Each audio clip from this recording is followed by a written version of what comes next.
برنامج سامي والناس برنامج ثقافي اجتماعي رياضي فني لخدمة المجتمع المصري. يناقش كل قضايا المجتمع المصري ويعرض كل الحالات الإنسانية، كما نعرض كل الفقرات الثقافية والفنية من معارض فنية تشكيلية ومن مواهب غناء وشعر وجدل وإنشاد ديني وقصة وتصوير إلى غيره. برنامج سامي والناس في خدمة المجتمع المصري. اهلا بكم اعزائي المشاهدين بهذا اللقاء الاسبوعي المتجدد دائما معكم في برنامج سامي والناس. هنبدا معاكم اولى حلقاتنا النهارده وهنروح فيها لهيئه خريجي الجامعات حيث نناقش كتاب الخاتم المعجزه للكاتب والفنان السعودي محمد المهدي، وسط الكوكبة الكبيرة جدا من كل الرجال المهتمين بالأدب والثقافة والشعر والفن التشكيلي، وبالحضور المشرف لكل من الصحفيين والإعلاميين اللي غطوا الندوة تغطية على أكمل وجه، وكمان حضور المفكرين والأدباء والشعراء، واللي ضمت عدد كبير جدا كمان من كل رواد الفن والأدب والثقافة والمهتمين بالأدب والفن. وقام بإدارة الندوة وتقديمها الشاعر والكاتب المسرحي دكتور محمد فوزي أبو شادي، بوجود وبحضور الناقد الفني دكتور سعيد هويدي والناقد الأدبي دكتور رمضان الحضري، اللي تناولوا الكتاب بالمناقشة والتحليل وسط كل المداخلات الجميلة قوي والرائعة من كل الرواد اللي حضروا مناقشة كتاب الخاتم المعجزة.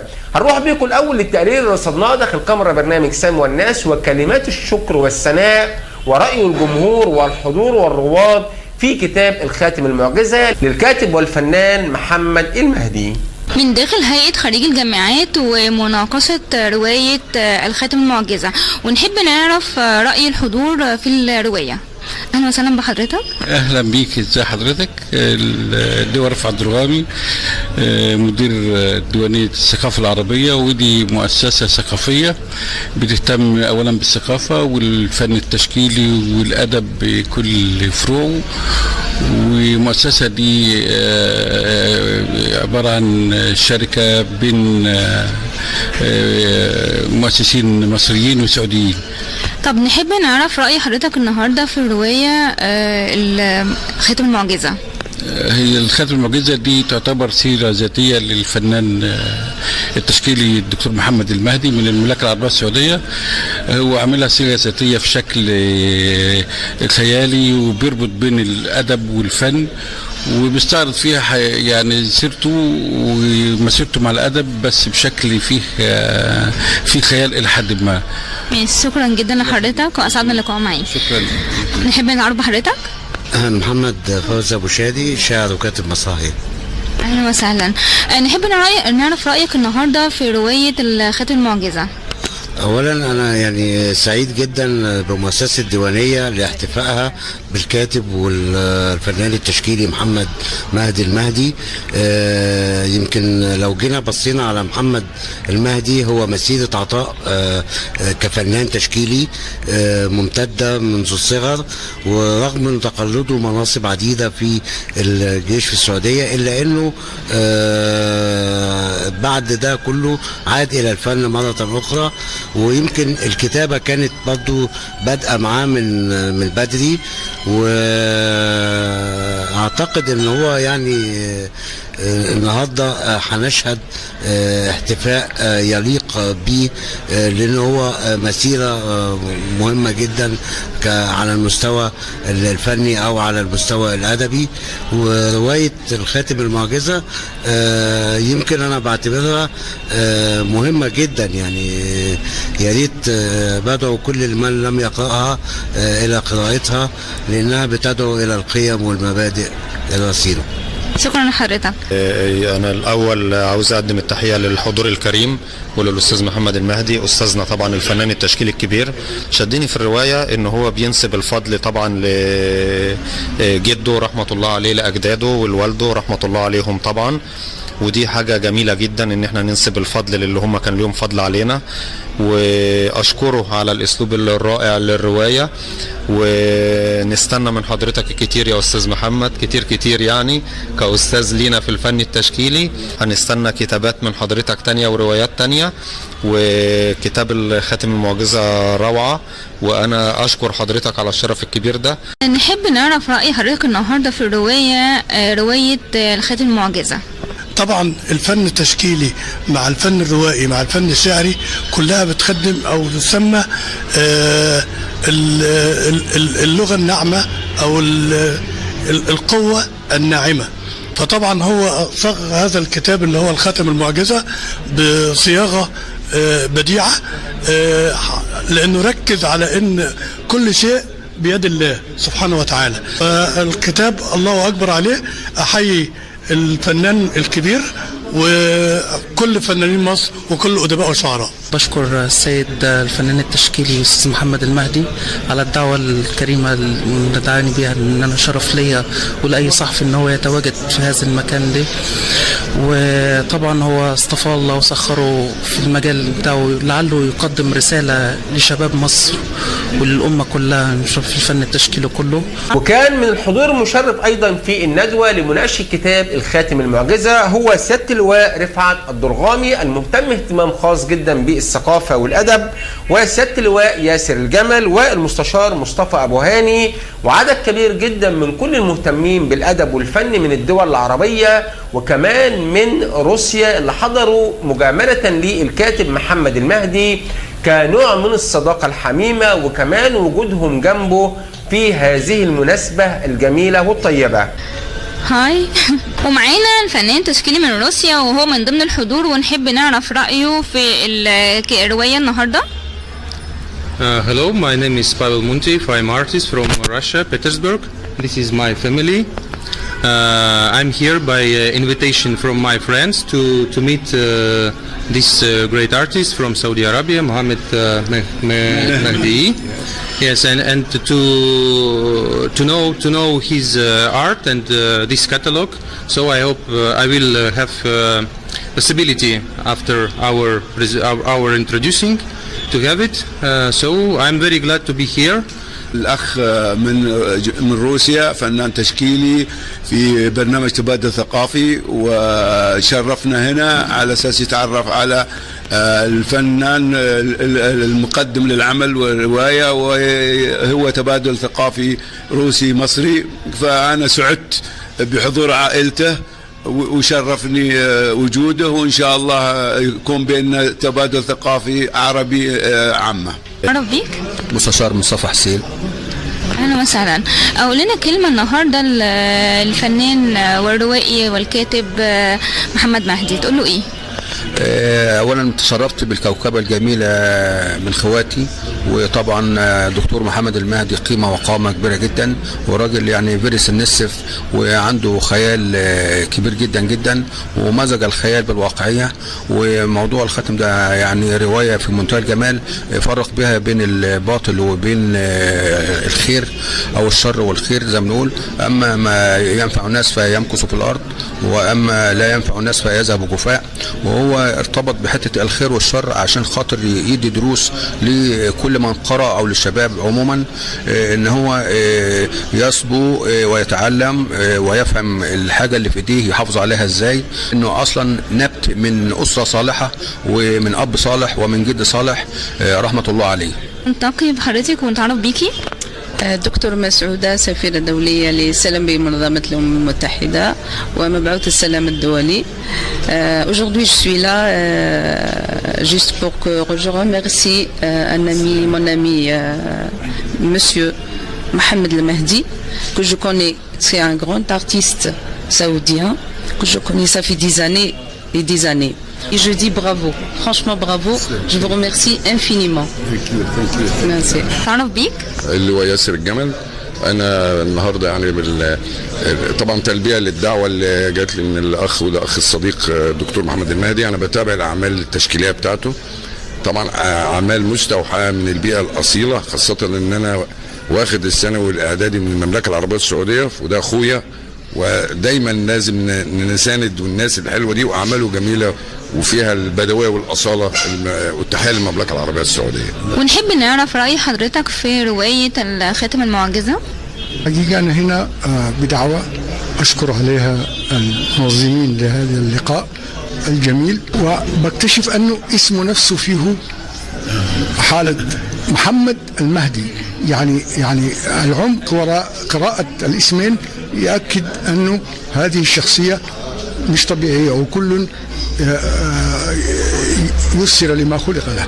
هنروح بيكم دلوقتي للقاء السحاب اللي رصدناه داخل كاميرا برنامج سامي والناس مع الكاتب والفنان محمد المهدي من المملكة العربية السعودية، اللي هتناول معاه قصة حياته ومشواره الفني، وكمان الرواية وما تحمل من قيم وأخلاق وعادات وتقاليد وكل الإنسانيات الجميلة قوي اللي بتحس عليها الرواية، وحسوا على عمل الخير وإن الفضل ده من ربنا سبحانه وتعالى في النهاية، وكل شيء بيد الله سبحانه وتعالى.